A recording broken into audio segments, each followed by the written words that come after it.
Our guy's aces up here, and ooh, pocket eights. Good time to bring it in. The video, that is. And for a raise, if the action gets to us. Been a lot of action.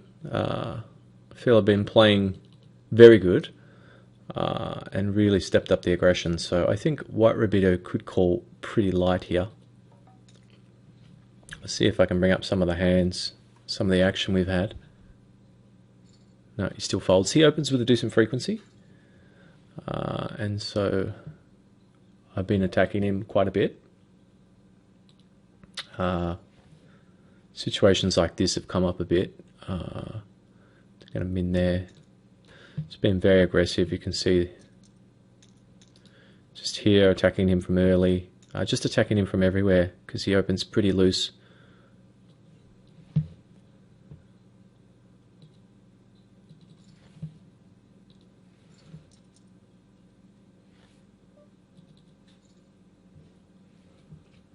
And have to give that one up.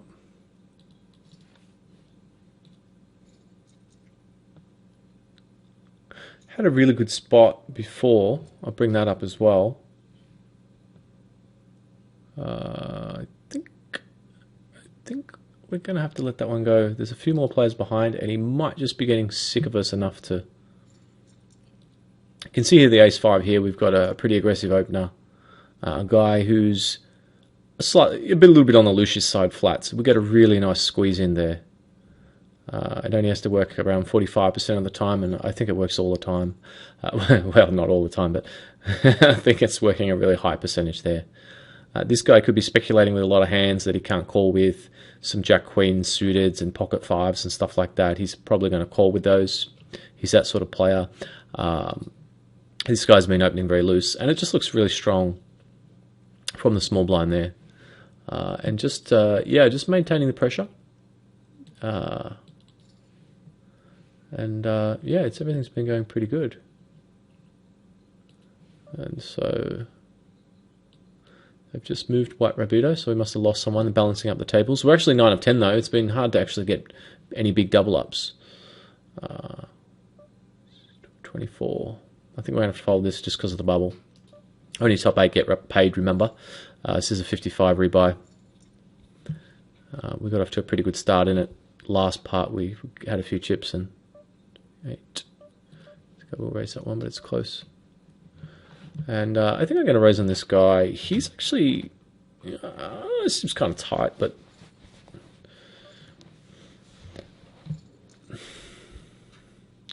I mean, we get a lot of leverage at the moment with our stack.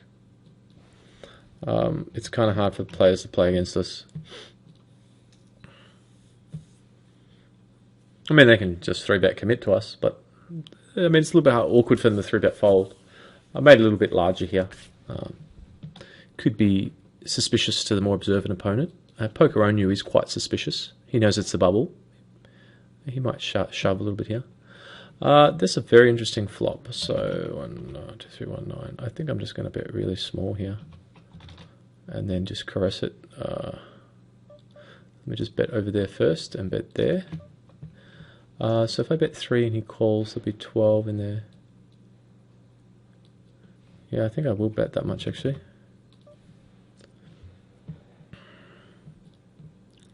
So we're just going to get it in bottom left because he's short, and up the top. It's actually a really kind of a annoying card because let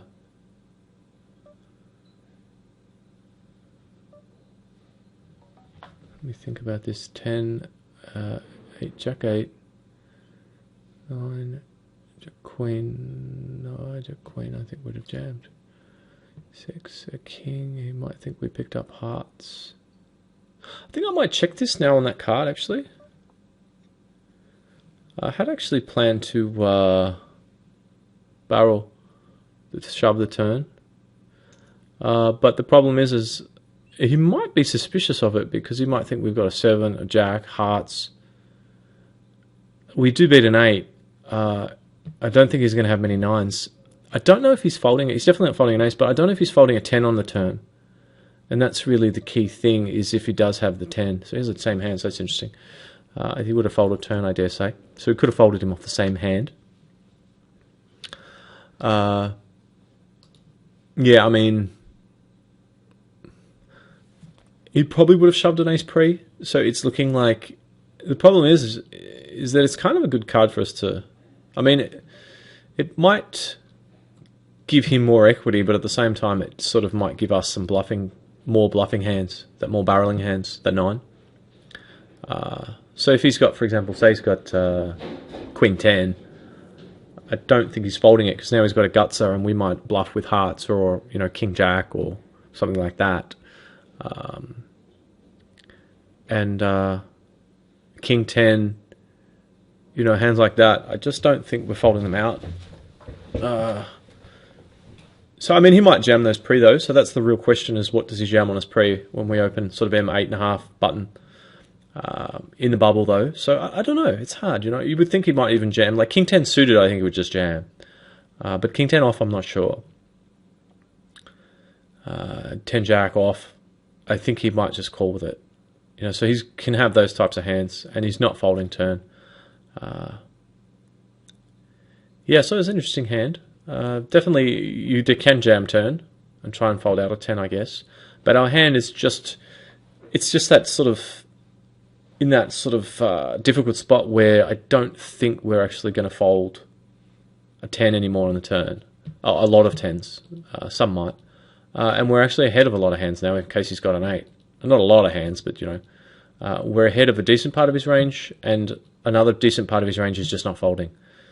So we're kind of caught between the rock and the hard place, and I think checking is okay on the turn, and we got to realise our equity on the river, and as it was a chop, so. Yeah, I mean, he shouldn't really ever have Jack-Queen there. I think he shoves that pre. So I'm not really worried about that hand. King-Jack as well, I mean, hands like that, he's just going to shove pre, but King-10 off and 10-Jack off, I think he can have. I think he would probably shove any ace pre, but who knows? Maybe sometimes he flats as well with like ace deuce, and just had a bad feeling because it's bubble and we're raised. But I think he would have jammed it. But in any case, we're just trying to sort of survive now. Move into the money. It's 400 for 8th and 0 for 9th and 10th. So let's do this. It's a good spot bottom left there. This one is 74 of 110 down there, so that's still going to go for a little while. And 8 of 32 up here. This is in the money, top left. It's the action hour. We've got a few chips to play with, so that's good.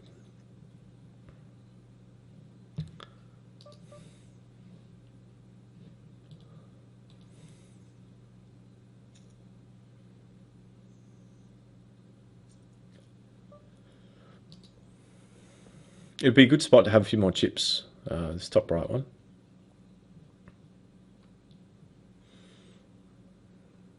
That's what we wanted to see. So we are in the final table, but only top 9 get paid. And it looks like we just lost another one at the same time, so we're actually in the money now. That all happened quite quickly. Looks like White Rubido busted someone, so that's good. So we're in the money. And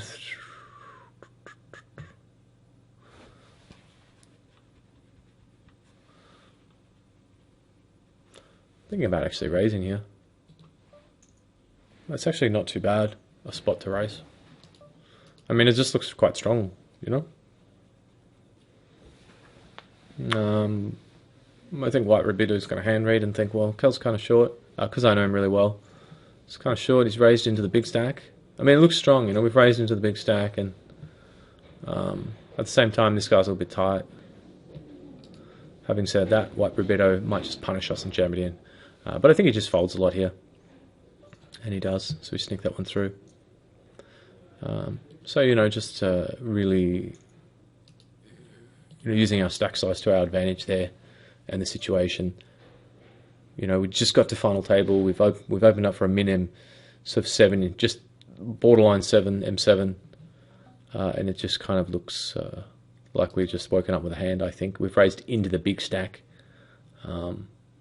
fearlessly. and I think it just kind of looks like we have. I mean, if I'm sitting in my opponent's shoes, I kind of feel like aces up has a hand here. But we actually had the ace deuce off, so it is a hand, but it's just not a very strong one. White Rubido is quite capable of anything, but obviously this looks very strong. And he'd have his HUD pumping. He'd probably have some hands on Rob Baxter, the UTG opener. And if he's seeing the sort of information that I'm seeing, he looks kind of tight. This is just going to get folded around a lot, I think.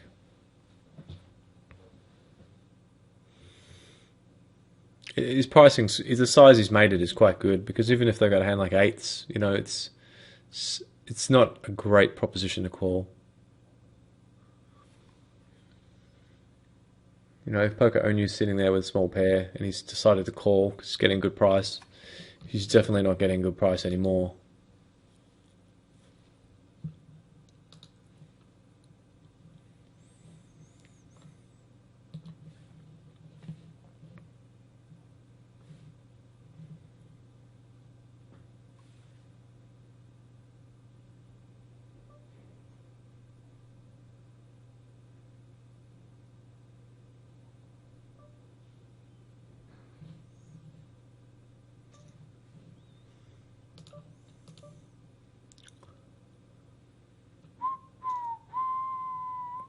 It could open here. It's pretty close. Again, it would look strong. Very hard for them to 3-bet us. But we do have 7 players behind us, and they might just be a little bit suspicious. They might just be onto us. And open up their ranges a little bit. But, I mean, obviously if they 3-bet, they're committed, but they might just decide to go with a hand like Ace-Jack, since they might be suspicious of us making a steal there. It's kind of a reg steal, like it's kind of a standard, well, not standard, but it's just a regish type steal,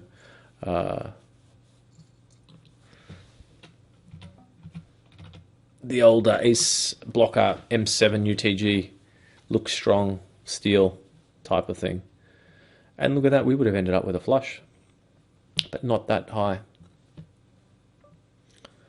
He would have defended, I dare say, and wow, top left is a tough one. So what does this? Wow, that's a good question. Pocket threes, pocket nines. Bluff, king 10, king queen, we might call hearts. Don't think we can quite fold just yet, can we?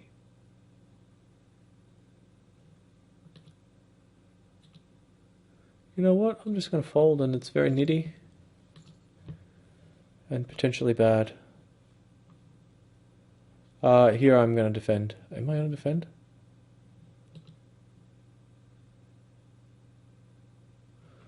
Wow, now I'm actually thinking about jamming, because this guy opens like he just steals with such a high frequency. 26 M8, he's open cutoff. He opens raise first in from the cutoff, 56%, steals tons from the button, yeah. I think I'm just going to go for it here. I mean, 8-10's not too bad a hand to do it with, because if he does call, he can have hands like, I mean, he's not going to have that many 8, he shouldn't have any 8s really. I mean, ace-8 suited, he'd be tempted, but ace-10, yeah, he's going to call with that, but he's not going to call with like king 10 or queen 10, anything like that. And so if he does call, a lot of the time he's going to have ace-jack, ace-queen, ace-king, ace-9, 4s, 5s, 6s, 7s. I mean, of course, he can have big pairs, but I'm just talking about, if he's got the big pair, small percentage of the time, that's what he's going to have. But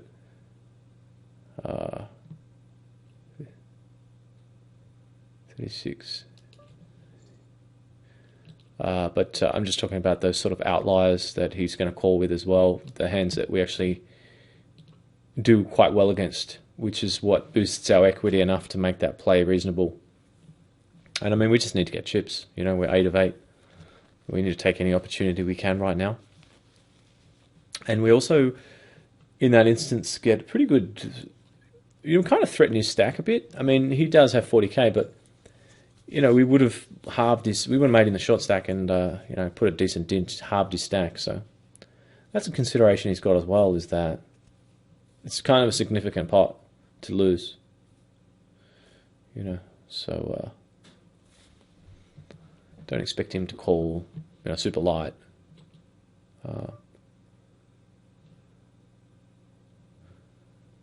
This is pretty close, and I think I will raise this one to fold. It's a little bit gross, but sometimes you just got to embrace a little bit of grossness. We could have just shoved it. That's fine. And it'll be pretty annoying if we get shoved on, but we sneak that one through. So just kind of being a bit, I feel like a spy at the moment. Just being a bit secret, a bit sneaky, you know.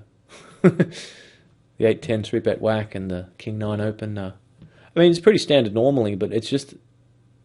Yeah, I mean, we're just... it's just ugly if we get jammed there, you know, because they might jam with hands that we have good equity against, like even an Ace-10, you know, we got a good price against. Pocket 5s, obviously. Yeah. But with the ICM in play, I don't think calling off is the play. And I think I will raise it up here for sure. 674.98. You could flat here, but I think flatting opens up the door for squeezes behind. It also just makes him feel... It just caps our range. Makes him feel like he can barrel on us more. I think that we get a few folds initially. And I also think that...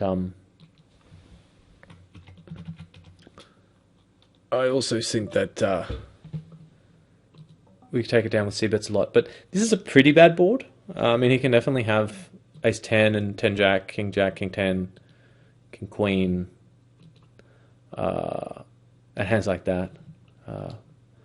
But I decided to fire anyway just because it doesn't have to work that often. You know, we fired third pot, I think. So it only needs to work 25% of the time. And I think I will go for it again here now. And just... Will we? Yeah. I was almost thinking about flatting and trying to get squeezes behind, but... And then shove over the top of a squeeze. But I think I will just attack. You know, we're flat there. These guys are all quite aggressive behind. This guy's 3-betting 6%. This guy 8. This guy 13. So if you tally them up, but if you also consider the fact that it's late raises and a lot of dead money out there, increase their 3-betting by, say, 25% each, you get something like, you know, 8, 10, and 15. So it's like almost 33%, almost around something like that. We can expect a squeeze if we flat. And that, if that's true, I mean, that's kind of sounding a bit high, but, you know, just you know, the concept in principle is pretty good because they're going to squeeze a decent frequency and then we can just come over the top and shove with a hand that we don't mind just picking up the dead money with. But if we do get called, can have a little bit of raw equity and is doing, you know, okay against some of their, you know, the high card part of their range, obviously. They're pretty close there. I kind of wanted to 3-bet again, but I think 3 in a row might be just pushing it a little bit. So we've got the same player again raising here and 8-36. For some reason, I just don't feel good about this one. For some, I just don't know why. I think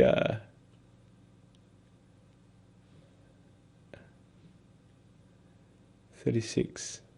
We still have him 7. I think he's still folding a lot, and we do have King 3 suited, so I think I will go for it again. It's because of his frequencies. But I got a little bit of a bad feeling about this one, to be honest. Nope, he folds. Okay, that's good. But again, king 3 not too bad. Some of his calling range, ace x, ace 8 up, he's probably calling. Maybe not that loose. He shouldn't really be calling that loose because of the bubble. But ace 9, I think he's definitely calling. Ace 8 suited, ace 9 up is probably around where he's calling. Ace 5 suited as well, he might call that, I guess. Remember, ace 5 is more powerful than ace 6 and ace 7. Well, it's about the same as... think of an ace 5 and an ace 7 as similar, because ace 5 can make straights. Ace 6 is a little bit worse.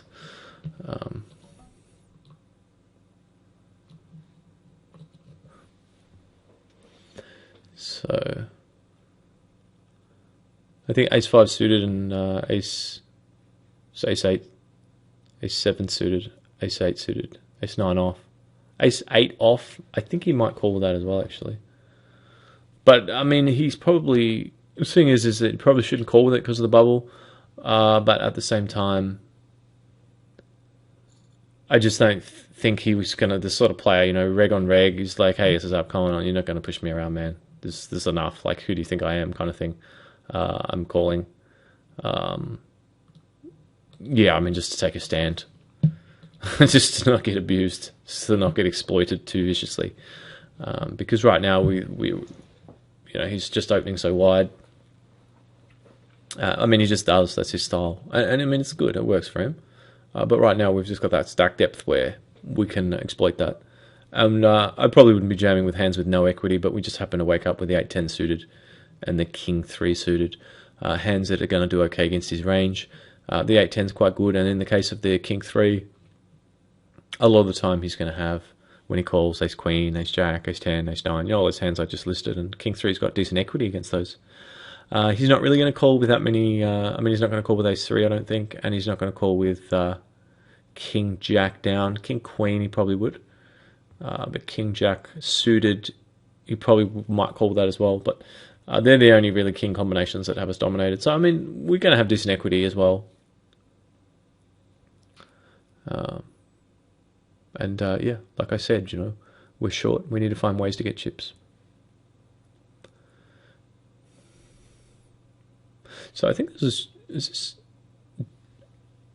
white Roberto raise flop? Is that what happened? I'm just trying to make sense of this hand.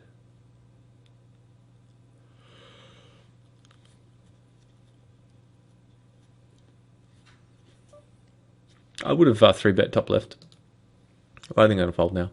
But I would have attacked Clancy Wiggum opening from hijack there. I think it's a pretty good spot for a 3-bet. And, with that in mind, I mean, maybe Millie was onto that. But this Millie player really snapped out a very fast, almost 2.5x 3-bet. Yeah, and I mean, M11-ish, I sort of just quickly folded as you do. But, I mean, it's worth thinking about if we can ever just come right over the top there.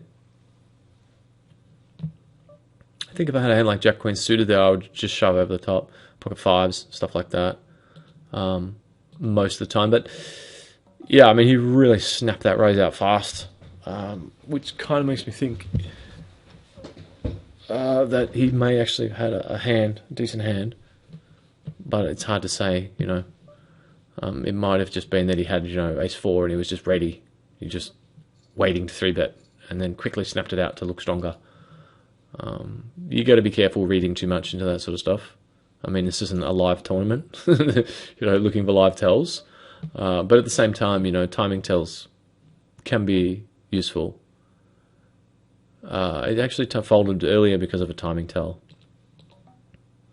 I raised button and I think it was a small blind defended. Am I going to raise? Yeah, I think I am.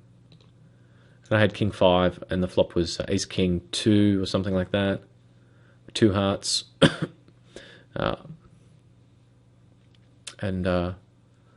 think I bet small. I might have checked. I can't remember. And then the turn was a heart. But in any case,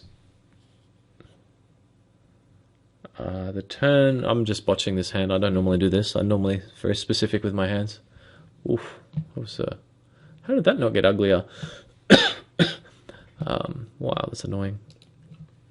But in any case, long story short, you guys can tell I'm getting a little bit tired, but long story short, we get to the river and the guy tanks for about 25 seconds and then jams.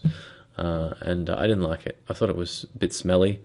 And I had king 5, the river 2 pair with kings and 5s, and there was a flush there. It was like an ace king 7-6-5 board or something, and I decided to fold because of the tanking. I mean, it just looked to me like a fish pretending to be, winding up for a big bluff. Tank, tank, tank. I'm thinking, can I bluff him? Yes, here we go. Bang, there's the big bluff. You're going to call me now because you think I'm bluffing, kind of fairly obvious sort of thing that I think a fish would do. And so, I mean, I do see that a reasonable amount from fish. But, having said that, sometimes I do see players, think for a while and then do bluff. So, I mean, it could be legitimate. Yeah. I think normally when you see a tank and then a big bet like that, I mean, a lot of the time it's just, I think, value, especially from a less experienced player. It's just a value raise, or value bet, just trying to look like a bluff. Just, yeah. It'd be good to lose a couple of players or get a double up here on the 50 rebuy, because there's 3k up top. So it's decent. And the action now is getting pretty deep now as well. We're 13 of 20. So...